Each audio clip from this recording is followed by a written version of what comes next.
ఏ మీ భార్యగా నేను ఆ మాత్రం ఒక మాట అనకూడదా? చేసిన అప్పుకి 1 నెల వడ్డీ కట్టుకోండి, అక్షయ పెళ్లి అవగానే పత్రాలిస్తాను అని చెప్పాను. అది కూడా తప్ప? కోపం గార్చింది మీరు, శపథాలు చేసింది మీరు. నేనేదో మిమ్మల్ని ఏదో అనేసినట్టు మొహం తిప్పుకొని వెళ్తారేంటి? సరే, తప్పంతా నాదే.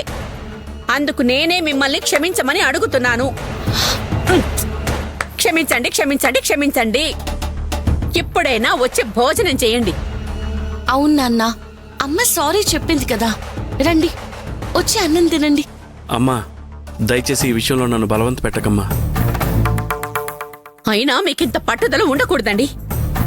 ఏదో ఆవేశంలో విషం తాగుతాని బెదిరించాను, దానికి మీరింత ఓవర్ చేయాల్సిన అవసరం ఏం లేదు. నాన్న ప్లీజ్ నాన్న, జరిగింది మర్చిపోండి. మర్చిపోయేవాడినేనమ్మా. సహజంగా ఎవరికైనా కోపం వచ్చినప్పుడో ఆవేశంలోనో నేను విషం తాగి చచ్చిపోతాను, నేను అనుకున్నది జరగకపోతే అందర్నీ చంపేస్తానని బెదిరించటం అందరిళ్లలో చూస్తూనే ఉన్నాం. అలాంటివి కోపం తగ్గగానే మర్చిపోతామమ్మా.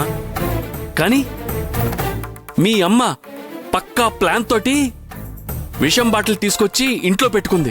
నా చావుకి మీరే కారణం అని లెటర్ రాసిపెట్టి పత్రాలు అడిగినప్పుడల్లా గొడవ చేసి మరీ చచ్చిపోతానని బెదిరిస్తుంది కదమ్మా. మీ అమ్మ ఆలోచనలు అంతటితో ఆగవమ్మా.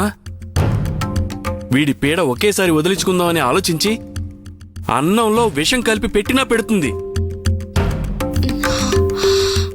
అయినా నేను చావు గురించి ఏనాడూ ఆలోచించలేదమ్మా. నిన్ను అనాథం చేసి వెళ్ళిపోతానేమోనని నేను భయపడుతున్నాను. నాన్న, ఏంటి నాన్న ఆ మాటలు? ఏమన్నారు? నేను మీ కన్నుల్లో విషం కలిపి పెడతానా?